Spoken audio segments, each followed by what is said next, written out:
السلام ورحمة الله وبركاته.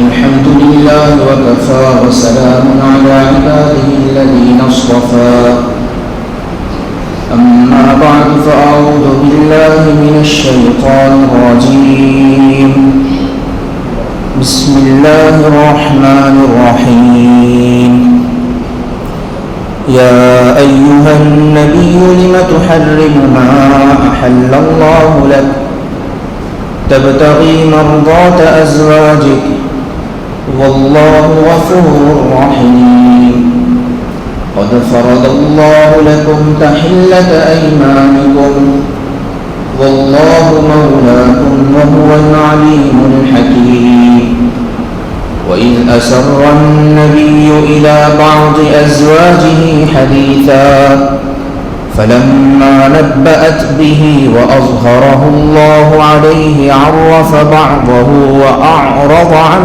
بعض فلما نبأها به قالت من أنبأك هذا قال نبأني العليم الخبير وقال رسول الله صلى الله عليه وسلم أفضل الصيام بعد شهر رمضان شهر الله المحرم أو كما قال عليه الصلاة والسلام آمنت بالله صدق الله مولانا العظيم وصدق رسوله النبي الكريم ونحن على ذلك لمن الشاهدين والشاكرين والحمد لله رب العالمين اللهم صل على محمد وعلى آل محمد كما صليت على إبراهيم وعلى آل إبراهيم إنك حميد مجيد اللهم بارك على محمد وعلى آل محمد كما باركت على إبراهيم وعلى آل إبراهيم إنك حميد مجيد শ্রদ্ধেয় মুসল্লিয়ান کرام আল্লাহ রব্বুল আলামিনের দরবারে অসংখ্য অগণিত শুকরিয়া আদায় করছি যিনি আমাদেরকে জুমার নামাজ পড়তে আসার তৌফিক দান করেছেন আলহামদুলিল্লাহ। প্রিয় নবী হযরত মুহাম্মদুর রাসূলুল্লাহ সাল্লাল্লাহু আলাইহি ওয়াসাল্লাম ইরশাদ করেছেন,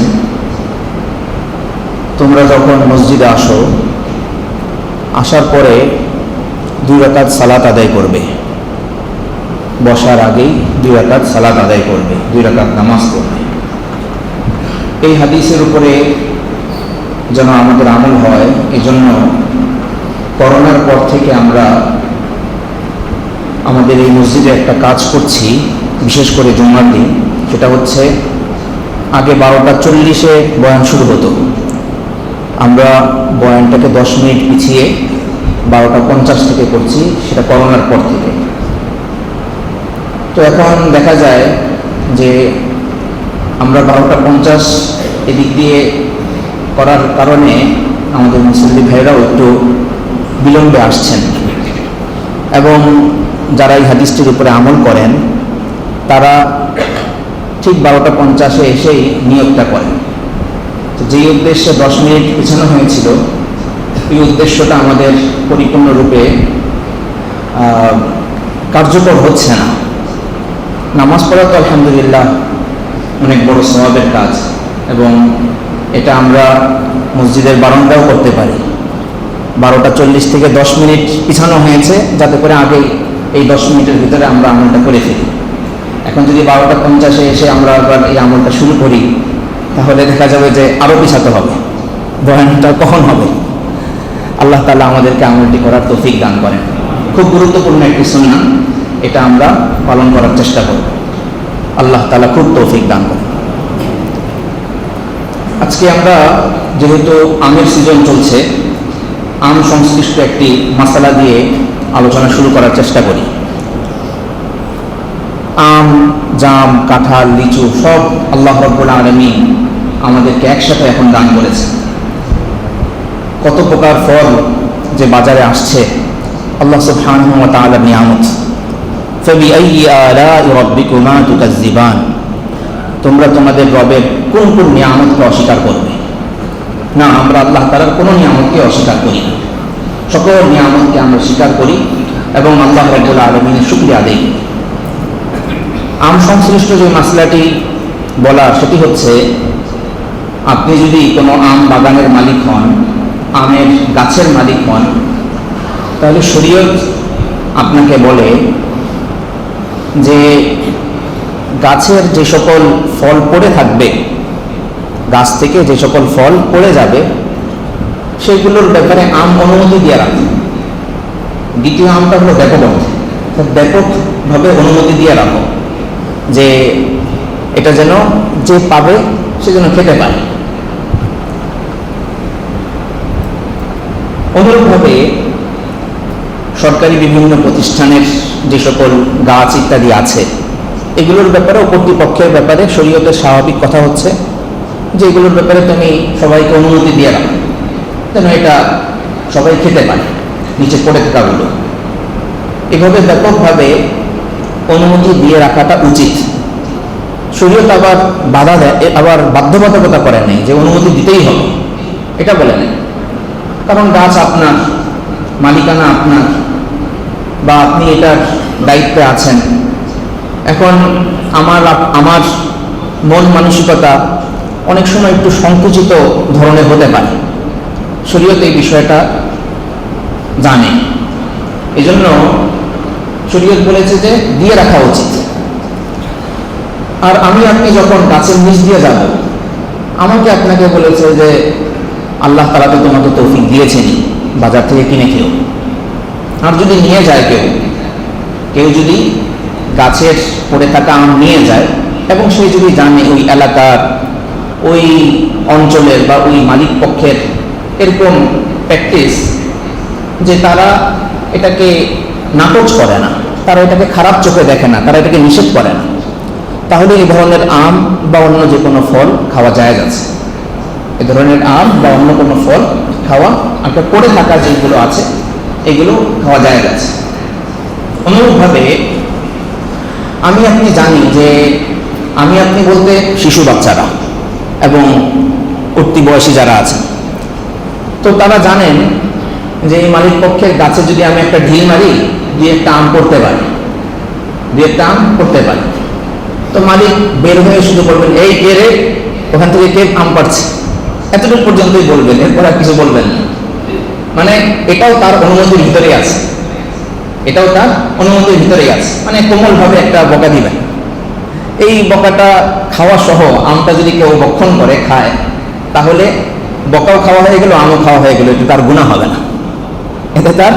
হবে না, হ্যাঁ, সুনির্দিষ্টভাবে যদি আমি জানি যে উনি এটাকে একবারে পছন্দই করছেন, এটাকে উনি বৈধতাই দিচ্ছেন না, একেবারে লিখে রেখেছেন কাগজে কলমে যে এখান থেকে কেউ নিয়ে যেতে পারবে না, এরকম সংকুচিত দিলের অধিকারী কোনো মানুষের ব্যাপারে যদি জানা থাকে, তাহলে সেক্ষেত্রে ওই গাছের নিচে বা ওই বাগানে যে আম অন্য ফল পড়ে আছে সেগুলো খাওয়া জায়েজ হবে না। এটা তো হলো ব্যক্তি মালিকানার ক্ষেত্রে এবং যেখানে কর্তৃপক্ষর অধীনে কিছু গাছ আছে তাদের মাসআলার আরেকটি দিক হচ্ছে এরকম যে ধরুন আপনার অফিসে কোনো একটা সরকারি টাকা অথবা অফিসের সবার একটা টাকা আছে, ওই টাকা আপনাকে না বলে 1 টাকা নিয়ে গেল, তাহলে এই ক্ষেত্রে কিন্তু কঠোর হতে হবে, আপনাকে কঠোর হতে হবে এবং সেটার জন্য জবাবদিহি করতে হবে যে এটা তুমি কেন নিলে। রাসূল করিম সাল্লাল্লাহু আলাইহি ওয়াসাল্লাম এই ক্ষেত্রে বলেছেন, কোনো ব্যক্তি যদি, গনিমতের ক্ষেত্রে শব্দটা বলা হয়েছে কিন্তু এটা অন্যান্য ক্ষেত্রেও ব্যাপক, যে কোনো ব্যক্তি যদি গনিমতের থেকে একটা জুতার ফিতাও নিয়ে যায়, তাহলে এই জুতার ফিতাটা তার জন্য কাল কিয়ামতে আগুনের কারণ হবে। তার জন্য কাল কিয়ামতের দিন আগুনের কারণ হবে। এটা হচ্ছে কোনো অফিসে, কোনো সরকারি ক্ষেত্রে যেই সকল টাকা পয়সা আছে, যে সকল বস্তুগত সম্পদ আছে, সেগুলোর ক্ষেত্রে এই মাসালা প্রযোজ্য।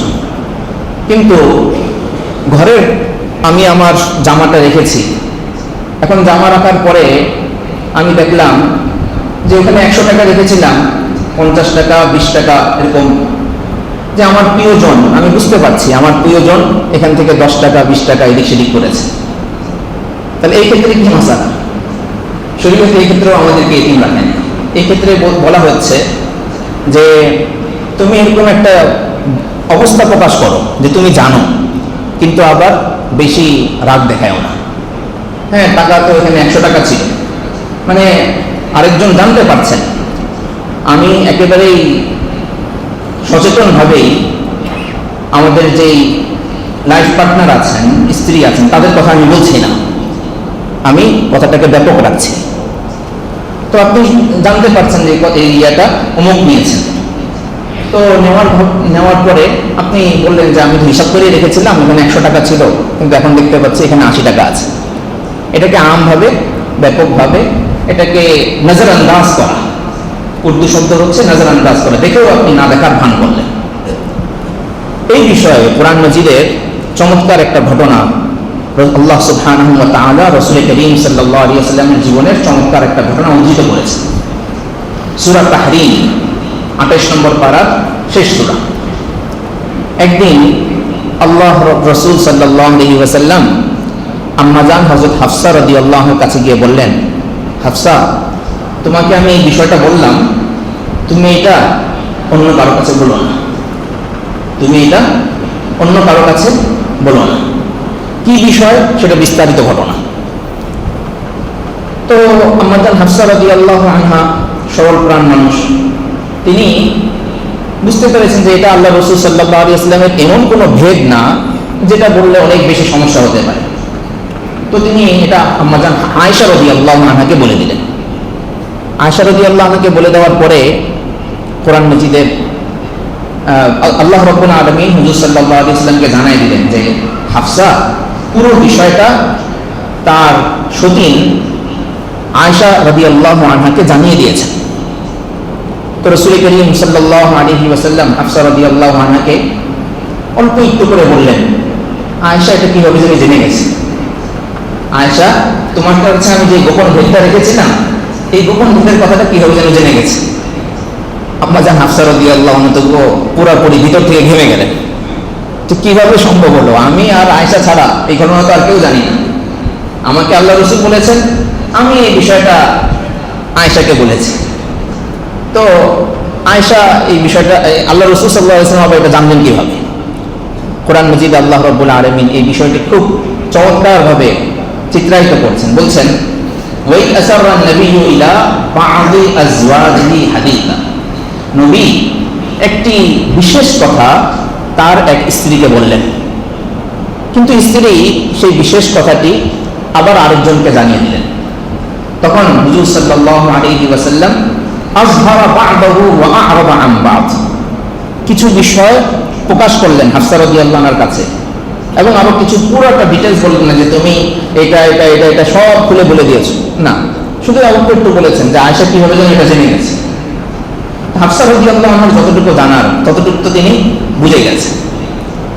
এই যে গুণটা, যে আমি একজনের ব্যাপারে জানি যে তিনি একটা স্বাভাবিক কাজের বিপরীত কোনো কাজ করে ফেলেছেন, তো সেই কাজগুলোকে অনেক সময় নজর আন্দাজ বা সেটাকে দেখেও না দেখার ভান করার অবকাশ আছে।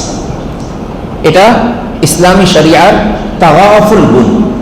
তাগাফুল একটা হলো গাফলত, অসচেতনতা, আরেকটা হচ্ছে অসচেতনতা না, আমি সচেতন আছি, এ বিষয়ে আমি জানি, তবুও হালকা একটু আমি এড়িয়ে চলার চেষ্টা করলাম, মুআবিয়া ইবনে আবি সুফিয়ান রাদিয়াল্লাহু আনহুমা বলেছেন, এই যে জেনেও কোনো কোনো ক্ষেত্রে না জানার ভান করা, দোষ দেখেও, অপেক্ষাকৃত ছোট দোষ দেখেও না দেখার ভান করা, এটা হচ্ছে ভালো আচরণের 3 ভাগের 2 ভাগ। একজন মানুষের মধ্যে যদি ভালো অনেকগুলো আচরণ থাকে তাহলে সেগুলোর 3 ভাগের 2 ভাগ হচ্ছে মানুষের বিভিন্ন কাজকে নজরান্দাজ করা, দেখেও না দেখার ভান করা।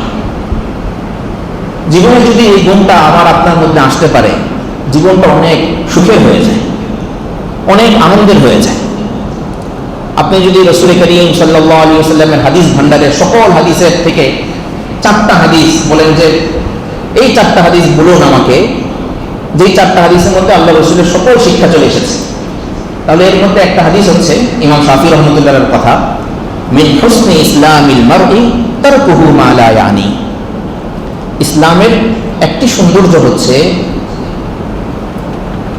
অপেক্ষাকৃত অগুরুত্বপূর্ণ কাজ থেকে বিরত থাকা, যেটা অনর্থক কাজ সেগুলোকে ছেড়ে দেওয়া।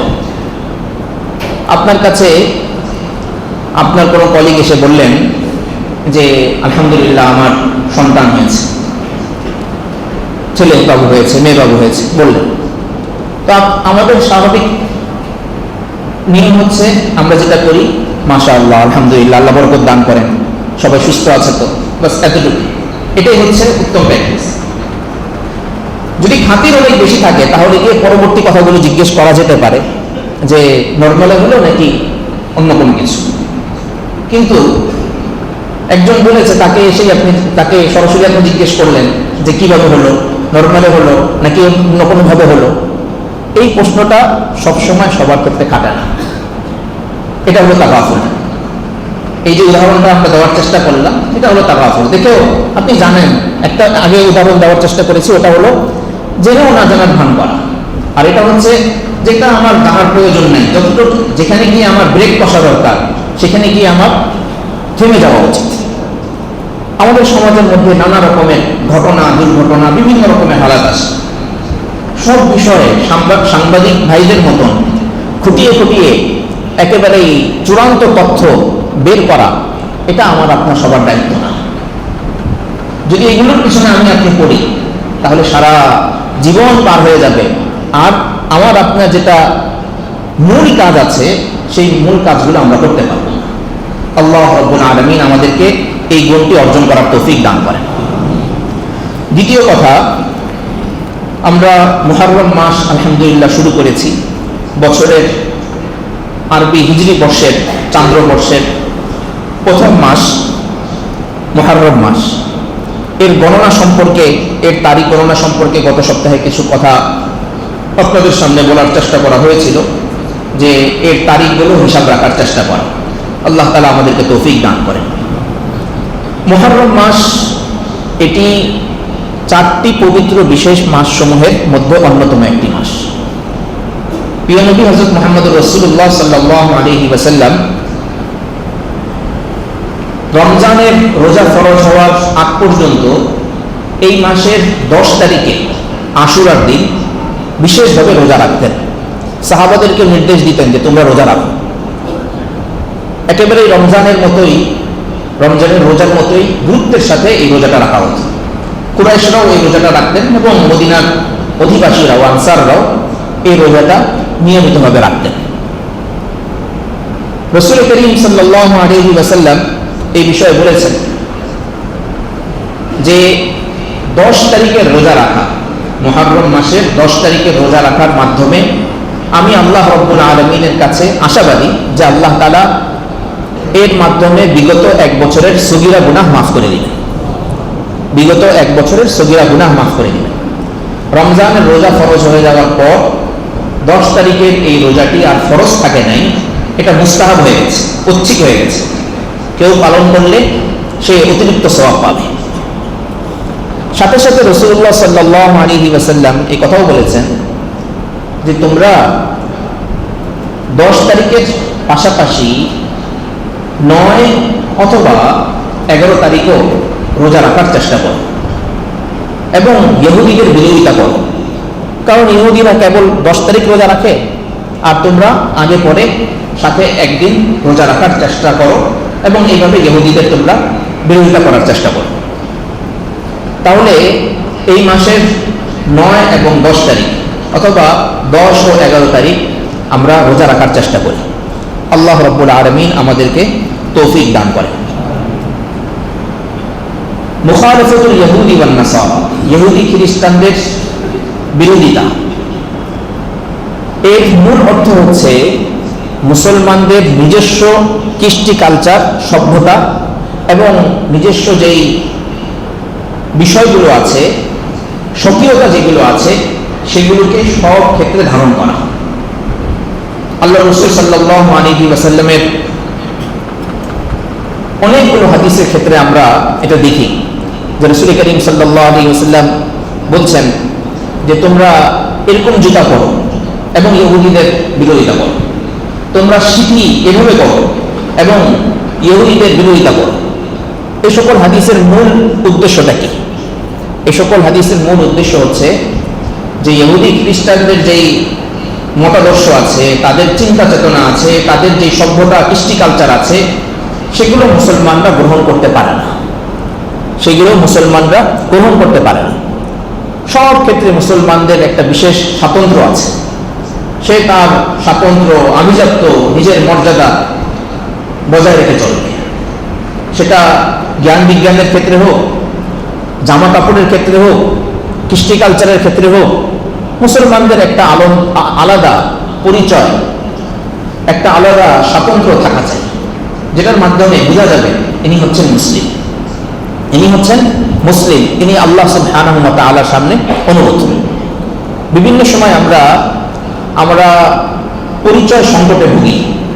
মুসলমানদের নিজস্ব কোনো পরিচয় আছে কিনা এই বিষয়ে বা বিভিন্ন ক্ষেত্রেই আমরা চিন্তা করি যে এই বিষয়ে ইসলামের কোনো নির্দেশনা আছে কিনা। এরকম একটা সংকট, এরকম একটা দারিদ্র অবস্থা আমাদের মধ্যে কাজ করে এবং সেটার ভিত্তিতে একটা হীনমন্যতাও কাজ করে। এক্ষেত্রে আমাদের দায়িত্ব কি? মুসলমানদের ইতিহাস, ঐতিহ্য, মুসলমানদের নিজস্ব যেই কৃষ্টি কালচারগুলো আছে সেগুলো খুঁজে খুঁজে বের করা এবং সেগুলো নিজের মধ্যে, পরিবারের মধ্যে, সমাজের মধ্যে বাস্তবায়ন করার চেষ্টা করা। আল্লাহ রাব্বুল আলামিন আমাদেরকে তৌফিক দান করেন। আশুরার দিন অর্থাৎ 10ই মুহররম, এই দিবসটি কেন বিশেষভাবে স্বাতন্ত্র্যমণ্ডিত? এর একটা কারণ আল্লাহ রাসূল সাল্লাল্লাহু আলাইহি ওয়াসাল্লামের হাদিস থেকে জানা যায়। রাসূল করিম সাল্লাল্লাহু আলাইহি ওয়াসাল্লাম মদিনা মুনাওয়ারায় হিজরত করে আসার পরে দেখতে পেলেন যে সেখানকার ইহুদিরা এই 10 তারিখে রোজা রাখছে। আল্লাহ রাসূল জিজ্ঞেস করলেন যে তোমরা এই দিন রোজা কেন রাখো? তো ইহুদিরা বলল এই দিন আমরা রোজা রাখি কারণ এই দিন আল্লাহ রাব্বুল আলামিন বনি ইসরাইলকে হযরত মুসা আলাইহিস সালাতু ওয়াস সালামের নেতৃত্বে ফিরআউন এবং তার জাতির কবল থেকে রক্ষা করেছিলেন, তাই শুকরিয়া স্বরূপ আমরা রোজা রাখি। রাসূল করিম সাল্লাল্লাহু আলাইহি ওয়াসাল্লাম বললেন আনা আহাক্কু বিমূসা মিনকুম, মুসা আলাইহিস সালাতু ওয়াস সালামের সাথে তোমাদের তুলনায় আমার খাতির বেশি, তোমাদের তুলনায় আমার খাতির বেশি। কারণ মুসা আলাইহিস সালাতু ওয়াস সালাম আল্লাহ তাআলার একত্ববাদের কথা বলতেন, তাওহীদের কথা বলতেন। আমিও আল্লাহ তাআলার একত্ববাদের কথা বলি, তাওহীদের কথা বলি। আর সেই তাওহীদের শিক্ষাকে তোমরা নষ্ট করে ফেলেছো। এজন্য মুসা আলাইহিস সালাতু ওয়াস সালামের বেশি ঘনিষ্ঠ হলাম আমি। সুতরাং তিনি নিজেও রোজা রাখলেন এবং সাহাবীদেরকে নির্দেশ দিলেন যে তোমরাও এই দিনে রোজা রেখো। তাহলে 10 মুহররম এটা মুসলমানদের অর্থাৎ বনি ইসরাইলের স্বাধীনতার দিন। সেই স্বাধীনতার ভিত্তিতে আল্লাহ রাসূল সাল্লাল্লাহু আলাইহি ওয়াসাল্লাম সেটার শুকরিয়া স্বরূপ রোজা রেখেছেন, উম্মতকে রোজা রাখতে উৎসাহিত করেছেন, এই জন্য যাতে এই দিন রোজা রাখার মাধ্যমে 1 বছরের গুনাহ আমাদের মাফ হয়ে যায়। এছাড়া ইতিহাসের মধ্যে অর্থাৎ রাসূল সাল্লাল্লাহু আলাইহি ওয়াসাল্লামের ইন্তেকালের আগ পর্যন্ত এছাড়া ইতিহাসের মধ্যে নির্ভরযোগ্য তেমন কোনো ঘটনা পাওয়া যায় না। আমরা বিভিন্ন অনির্ভরযোগ্য জায়গায় বা লেখালেখিতে, পত্রপত্রিকায়, বইপত্রে এমন তথ্য পাই যে সকল তথ্যের মাধ্যমে বুঝে আসে যে এই দিনই পৃথিবীকে সৃষ্টি করা হয়েছিল, এই দিনেই ফিরআউন আলাইহিস সালাতু ওয়াস সালামের কে মুক্তি দেওয়া হয়েছিল এবং আরও বিভিন্ন রকমের ঘটনা বর্ণিত পাওয়া যায়। এবং আমাদের সমাজের মধ্যে এই ঘটনাটা পাওয়া যায় যে এই দিনেই নাকি কিয়ামত হবে, এই দিনে নাকি কিয়ামত হবে। তো এরকমের কোনো বর্ণনা কোনো সহিহ এবং কোনো দুর্বল হাদিসের মধ্যেও পাওয়া যায় না, কোনো বিশুদ্ধ বা কোনো দুর্বল হাদিসের মধ্যেও পাওয়া যায়। কিয়ামতের এলেম আল্লাহ তাআলার কাছে, সেটার জন্য আমাদেরকে প্রস্তুতি নিতে হবে। কোন দিন কখন কিভাবে হবে, শুক্রবারে হবে নাকি এটা অন্য কোনো বারে হবে, 10ই মুহররম হবে নাকি আগে পরে হবে, সেটা আল্লাহ রাব্বুল আলামিনই ভালো জানেন। আমাদের কাজ হচ্ছে পরবর্তীকালের জন্য প্রস্তুতি গ্রহণ করা। হ্যাঁ, এই দিন হৃদয় বিদারক একটি ঘটনা ঘটেছে কারবালার প্রান্তরে, হযরত হুসাইন রাদিয়াল্লাহু আনহুর শাহাদাতের ঘটনা। এটা আমাদের অন্তরকে ব্যথিত করে, আমাদের চোখ এই কারণে অশ্রু সজল হয়। তবে আমরা সেই কথাই বলবো যে কথায় আল্লাহ রাব্বুল আলামিন রাজি খুশি থাকেন। ইন্না লিল্লাহি ওয়া ইন্না ইলাইহি রাজিউন। এটার কারণে আমরা অবশ্যই আমাদের অন্তরগুলো ব্যথিত হচ্ছে। তবে সমাজের সেই সকল ভাইরা যারা এই দিনে বিভিন্ন রকমের মিছিল বের করেন, নিজেদের গাল অথবা বুক চাপড়ান, জামা ইত্যাদি ছিঁড়ে ফেলেন, এটা ইসলামের সাথে যায় না, এটা ইসলামের সাথে যায় না। রাসূল কারীম সাল্লাল্লাহু আলাইহি ওয়াসাল্লাম বলেছেন, লাইসা মিন্না মান লাতামাল ওয়ুজুহ ওয়া শাক্কাল জুয়ুব। সে সকল ব্যক্তি আমাদের দলভুক্ত নয় যারা মুখ চাপড়ায় এবং যারা জামা কাপড় ছিঁড়ে ফেলে, তারা আমাদের দলভুক্ত নয়। তো এই দিনে হুসাইন রাদিয়াল্লাহু আনহু যে ঘটনাটি ঘটেছে, এটি ইতিহাসের একটি সত্য বিষয় এবং এই কারণে আমরা অবশ্যই ভারাক্রান্ত। কিন্তু হুসাইন রাদিয়াল্লাহু আনহুকে কেন্দ্র করে এই দিন বিশেষভাবে উদযাপন করার কোনো কিছু নেই। না হলে তো বছরের প্রতিটা দিনই আমাকে আপনাকে উদযাপন করতে হবে। প্রতিটা দিনই এমন কোনো না কোনো ঘটনা ঘটেছে যেটা ইসলামের ইতিহাসের কোনো না কোনো সাহাবী শহীদ হয়েছেন, কোনো না কোনো বড় ব্যক্তিত্বের কিছু না কিছু হয়েছে। তাহলে দিবস কেন্দ্রিক এই যে শোক পালন করা, এটা ইসলাম অনুমোদন করে না। আল্লাহ রাব্বুল আলামিন আমাদেরকে 10ই মুহররম রোজা রাখার তৌফিক দান করেন। আল্লাহ রাব্বুল আলামিন আমাদেরকে আমাদের সন্তানদের সহ পরিবার পরিজন সহ 10 মুহররমের সাথে আগে পরেও একদিন রোজা রাখার তৌফিক দান করেন। আমিন ওয়া আখিরু দাওয়ানা আলহামদুলিল্লাহি রাব্বিল আলামিন। যারা সুন্নাত পড়েনি তারা সুন্নাত আদায় করেন।